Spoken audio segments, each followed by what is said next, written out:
ఇక డీటెయిల్స్ లోకి వెళ్తే వైఎస్ఆర్ కడప జిల్లా ప్రొద్దుటూరు మున్సిపల్ కార్యాలయంలోని చైర్మన్ ఛాంబర్లో పాత్రికేయుల సమావేశం ఏర్పాటు చేశారు ఎమ్మెల్యే రాచమల్లు శివప్రసాద్ రెడ్డి. ఈ సందర్భంగా ఆయన మాట్లాడుతూ ఎన్నికల కమిషన్ ఓటర్ల జాబితాను సిద్ధం చేసిందని, అలాగే మార్పులు చేర్పులు చేయనున్నారని తెలిపారు. ప్రజాస్వామ్య వ్యవస్థలో ప్రజలు తమ ఓటును స్వేచ్ఛగా బాధ్యతగా పరిగణించి తమ ఓటు హక్కును వినియోగించుకోవాలని అన్నారు.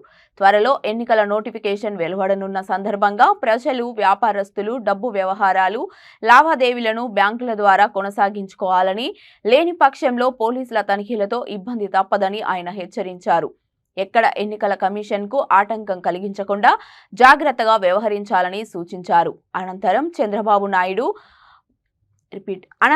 చంద్రబాబు నాయుడుపై ఏసీబీ దాఖలు చేసిన కేసులపై స్పందిస్తూ రానున్న రోజుల్లో మాజీ ముఖ్యమంత్రి నారా చంద్రబాబు నాయుడు జైలు పాలు కాక తప్పదని పేర్కొన్నారు. ఈ సమావేశంలో మున్సిపల్ చైర్పర్సన్ భీమునిపల్లి లక్ష్మీదేవి, నాగరాజు తదితరులు పాల్గొన్నారు. చంద్రబాబు నాయుడు గారిపై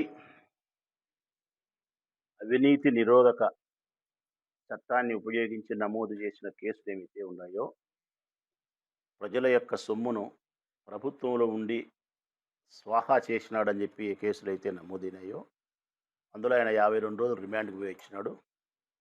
గగ్గోలు పెట్టినాడు ఆయన. ఆ 52 రోజులు నేను నేరం చేయలేదు అని కాదు, ఆయన గగ్గోలు పెట్టింది. విచిత్రం ప్రజలు తెలుసుకోవాలి. ఈ సెక్షన్ నాకు వర్తించదు, 17A నాకు వర్తించదు. ఎప్పుడే కానీ మీరు గమనించండి ప్రజలారా, నేను నేరం చేయలే అని చెప్పలే ఆయన. ఈ సెక్షన్ నాకు వర్తించదు, ఈ సెక్షన్ నాకు వర్తించదు అంటాడు. దాని మీద కింది కోర్టు అయిపోయింది, హైకోర్టు అయిపోయింది, హైకోర్టు అయిపోయింది, సుప్రీంకోర్టుకు కూడా పోయి క్వాష్ పిటిషన్ వేసినాడు. తన రిమాండ్ రిపోర్టు చెల్లదు, తనను అక్రమంగా రిమాండ్కి పంపించినారు, ఆ రిమాండ్ రిపోర్ట్ను క్వాష్ చేయమని వేసినారు.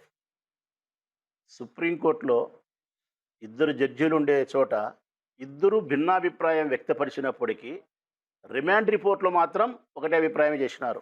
17Aకి అయితే ఒకరు వర్తిస్తుంది అన్నారు, ఒకరు వర్తించదు అన్నారు. కానీ రిమాండ్ రిపోర్ట్ విషయంలో మాత్రం ఇద్దరు ఒక అభిప్రాయం చెప్పినారు. ఏమని? రిమాండ్ రిపోర్టును క్వాష్ చేసేదానికి కుదరదు, రిమాండ్కు పంపడం అనేది సహజమే, గవర్నర్ యొక్క అనుమతి లేనప్పటికీ కూడా రిమాండ్కు పంపకూడదని రూల్ అయితే లేదు, ఏసీబీ కోర్టుకు రిమాండ్ పంపే అధికారం ఉంది. అంటే దీన్ని బట్టి తెలుగుదేశం పార్టీ వారికైనా మరొకరికైనా అర్థం కావాల్సినది ఏంటంటే, చంద్రబాబు గారి పైన నమోదు చేసిన కేసులు చట్టబద్ధమైనటియే. చంద్రబాబు గారిని రిమాండ్ పంపడం అన్నది చట్టబద్ధతే. చంద్రబాబు నాయుడు గారు గగ్గోలు పెట్టినది అంతా కూడా నిష్ప్రయోజనమే. ఇది సుప్రీంకోర్టు తెలిసినది. ఇంకా భారతదేశంలో ఇంతకంటే వేరే కోర్టు లేదు, ఇంకా సుప్రీంకోర్టే ఉండేది, అయిపోయింది. అంటే ఈ భారతదేశ అత్యున్నతమైనటువంటి సుప్రీంకోర్టు తీర్పునిచ్చింది. చంద్రబాబు నాయుడు గారి యొక్క రిమాండు చట్టబద్ధత, ఆయన యొక్క అరెస్టు చట్టతే అని చెప్పి ఇచ్చింది.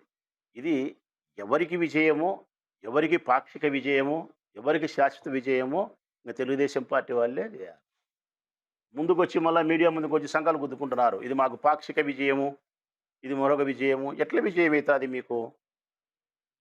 17A వర్తించదని ఇద్దరు ఇచ్చినారా? వర్తిస్తుందని ఇచ్చినారా? మీ రిమాండ్ రిపోర్ట్ చెల్లదని ఇచ్చినారా? ఆయన అరెస్ట్ చేయడం తప్పు అని చెప్పినారా? రిమాండ్ చేయకూడదు అన్నారా?